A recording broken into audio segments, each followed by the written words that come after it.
안녕, 캐치 워너비. 나야, 이 구역의 미친 고양이, 가시캣. 워너비들, 노르웨이 하면 뭐가 생각나? 아무래도 싱싱한 노르웨이산 연어 아니겠어? 하지만 이 영상을 본 후엔 워너비들의 생각도 달라질걸?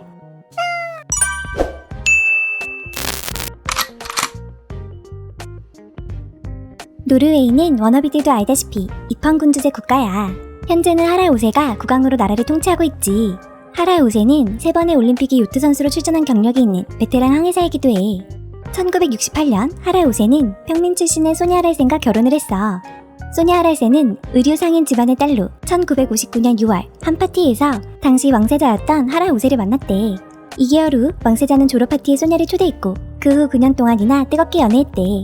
당시 왕족이 그러하듯 노르웨이 왕가도 다른 유럽의 왕실들과 결혼하는 게 무척 흔했어. 그래서 하랄 왕세자는 연애 초창기에 두 사람의 사이를 비밀로 유지했다고 해. 또 당시 국왕인 아버지 올라프 5세에게 소냐와 결혼하지 못한다면 평생 결혼하지 않겠다고 선포했대. 하랄 왕세자가 유일한 후계자였기 때문에 결국 왕실은 평민 며느리를 받아들였다고 해. 마침내 1968년 3월 약혼식이 거행되었고 같은 해 8월 소냐는 노르웨이의 왕세자비가 될 수 있었지. 불꽃같이 뜨거운 사랑을 한 하랄 5세와 소냐 하랄센은 공주 메르타 루이세와 왕세자 호콘 마그누스를 낳았어. 세월이 흘러 공주는 사이비 종교인이, 왕세자는 요란한 과거를 가진 여성과 결혼을 하게 되었는데 말이야.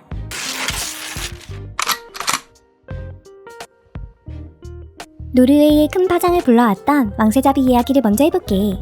1973년에 태어난 메테마리트 왕세자비는 노르웨이의 평민이자 불우한 과거를 가진 싱글맘이야. 2000년 호콘 왕세자와 약혼했을 당시 수많은 노르웨이 국민들이 큰 충격을 받았어. 90년대에 파티와 약물을 즐긴 화려한 과거가 있는 전직 웨이트리스 메테마리트 왕세자비는 사람들이 기대하는 왕세자비의 모습과는 180도 달랐어. 결혼식을 앞두고 언론은 매일 메테마리트에 대한 소문을 보도했지. 중산층 가정에서 태어난 메테마리트 왕세자비는 배구 같은 스포츠를 즐기는 평범한 어린 시절을 보냈어. 아버지는 저널리스트였고 어머니는 은행 직원이었지. 부모님이 이혼하긴 했어도 가난한 성장 환경은 분명 아니었어.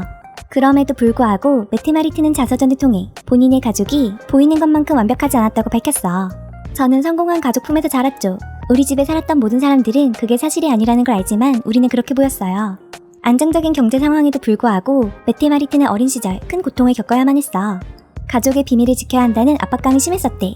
바로 아버지의 알코올 중독 문제였지. 메테마리트는 2014년 기자회견에서 이렇게 털어놨어. 어렸을 적 제 친구 중 누구도 아버지가 알코올 중독자라는 사실을 몰랐어요. 그래서 전 이 사실을 숨겨야 한다고 항상 생각했죠. 가족으로부터 탈출구가 필요했던 메테마리트는 독서를 통해 암울한 어린 시절을 이겨냈지만 사춘기가 시작되며 또 다른 탈출구를 찾기 시작했대. 바로 교환학생 프로그램을 통해 호주의 작은 마을인 왕가라타에서 6개월을 살게 된 거야. 당시 그녀가 묵었던 가정의 호스트 마이클 그린은 메테마리트가 호주에서 술을 처음 시작했다고 주장했어. 자신이 직접 메테마리트를 바에 데려갔다고 말했지. Anyway, 호주 6개월 살기는 어린 시절의 상처를 치유하는데 별 도움이 되지 않았던 모양이야. 오히려 그녀는 더 큰 분노를 안고 노르웨이로 돌아왔지.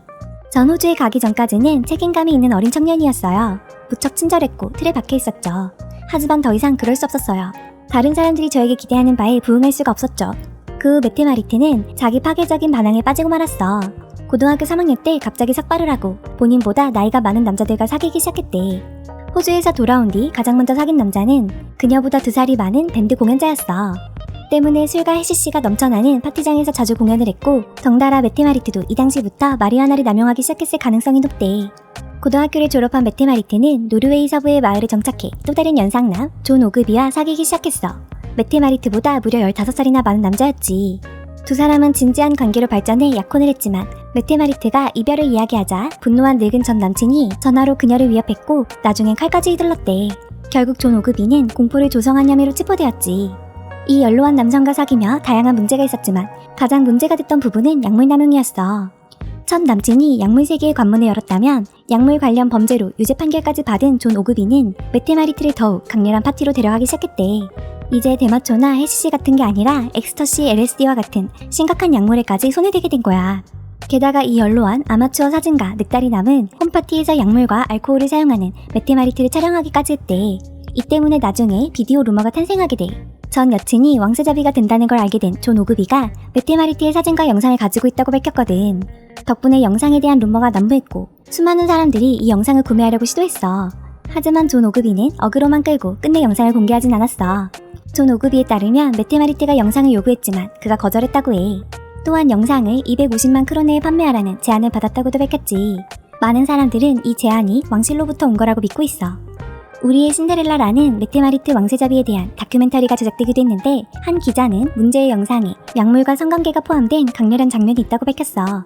메테마리트는 존 오그비와 파혼한 후에도 계속해서 파티에 참석했고 1996년 존 오그비의 친구인 모르텐 보그의 아기를 임신했지. 모르텐 보그는 오슬로의 상류층 부모 밑에서 자랐지만 1991년 코카인 판매 혐의, 폭행, 음주운전 등으로 여러 차례 유죄 판결을 받은 전과자야.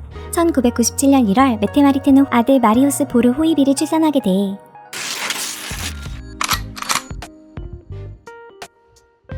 메테마리트는 아들 마리우스가 자신의 삶을 송두리째 바꿔놓았다고 이야기한 적이 있어.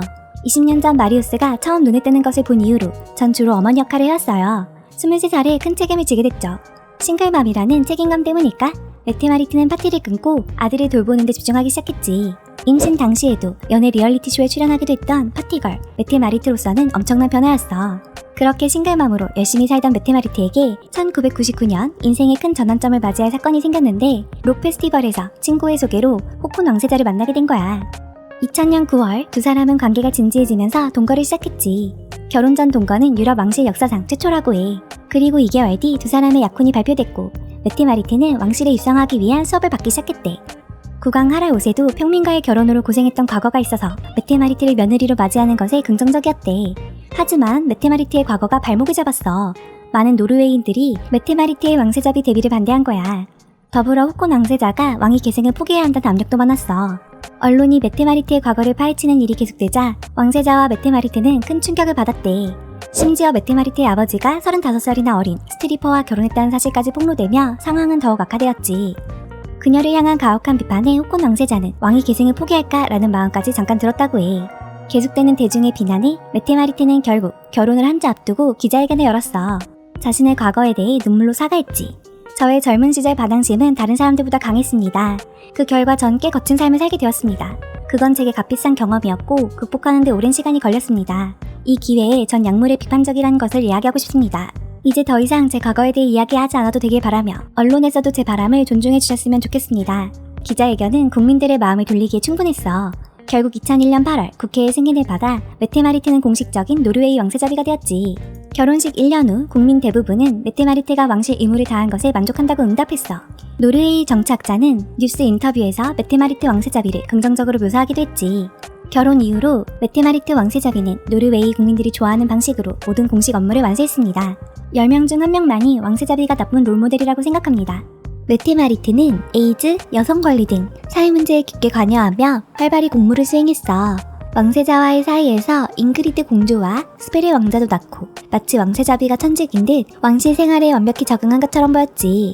하지만 2012년 메테마리트는 큰 논란의 주인공이 되었어. 친구인 게이 부부가 인도에서 대리모로 쌍둥이를 낳았는데 친구 부부가 비자 문제로 인도에 갈 수 없게 되자 왕세자비가 직접 인도로 찾아가 아이들을 돌본 사실이 밝혀진 거야. 문제는 노르웨이에서 대리모는 불법이거든. 당시 인도 병원의 직원들은 왕세자비가 쌍둥이의 유부인 줄 알았다고 해. 메테마리트는 친구의 어려움을 모르는 척할 수 없었다며 대가를 치르더라도 어려운 결정을 내려야 할 상황이 있어요.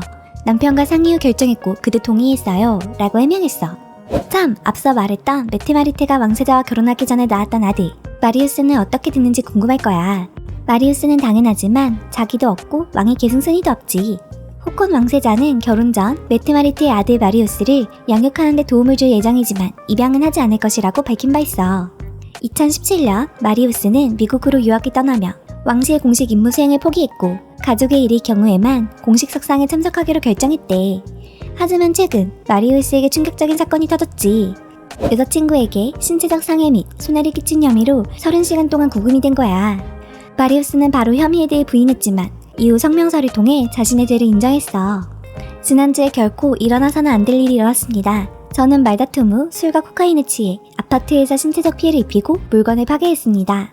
그러면서 자신이 평생 정신질환을 앓아왔으며 오랫동안 약물 남용으로 고생했고 치료를 받았다고 고백했어.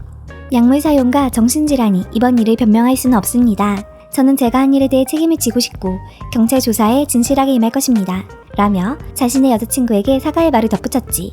자신의 어머니가 부단히 노력한 끝에 겨우 약물 중독 파티걸 이미지를 벗어나 국민들의 지지를 얻는 왕세자비가 되었는데 그 아들에게 이런 일이 생기다니 참 아이러니하네. 오늘 이야기는 여기까지야. 다음 시간엔 사이비에 빠져 수상한 남자와 결혼한 노르웨이 공주에 대해서 알려줄게. 엑소엑소 가시켓.